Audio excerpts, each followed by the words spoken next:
औरंगजेब को जागृत करने का प्रयास। उस समय लगभग संपूर्ण देश पर औरंगजेब का शासन था। वह इस्लाम की ओट में जबरन धर्मांतरण करवाने पर तुला हुआ था।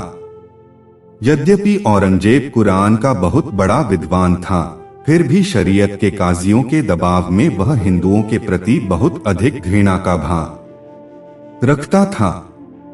कुछ समय तक औरंगजेब के अधिकारियों के माध्यम से बादशाह से मिलने का प्रयास किया गया, किंतु सफलता नहीं मिली। अंत में 12 सुंदर साथ लालदास, शेख बदल, भीम भाई, चिंतामणि, खिमाई भाई, चंचल दास, नागजी भाई, सोमजी भाई, कायम मुल्ला, दयाराम, बनारसी, गंगाराम मुस्लिम फकीरों के वेश में जामा मस्जिद में जाकर सनंद वाणी गाने लगे। जामा मस्जिद के शाही इमाम ने उनकी भेंट औरंगजेब बादशाह से करवा दी। इन सुंदर साथ ने बादशाह से कियामत के प्रकट होने एवं इमाम महदी के जाहिर होने के संबंध में एकांत में बात करना चाहा।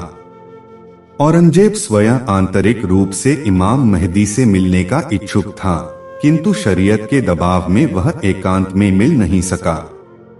बादशाह के काजी शेख इस्लाम के इशारे पर कोतवाल सीदिक पौलाद द्वारा उन 12 सुंदर साथ को काफी यातना दी गई, जिसकी सूचना मिलने पर श्री जी ने बहुत दुख माना और महाप्रलय के लिए मन बना लिया, किंतु परब्रह्म की प्रेरणा से जागनी लीला की अवधि और बढ़ा दी गई। काजी शेख इस्लाम ने अपनी भूल स्वीकार कर ली।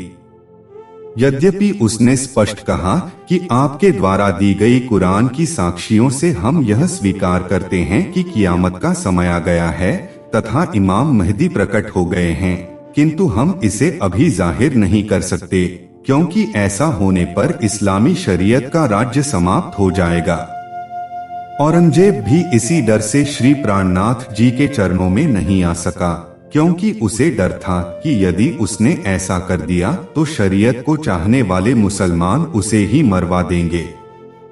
मक्कामदीना से आए हुए वसीयतनामे तथा कालपी के मौलवियों का लिखा हुए महजरनामा स्वीकृति पत्र देखकर उसे विश्वास तो हो गया था कि इमाम महदी जाहिर हो चुके हैं, किंतु शरीयत और भय के कारण श्री जी की शरण में आना उसके लिए संभव नहीं हो सका, जिसका उसे मृत्यु समय तक पश्चाताप रहा।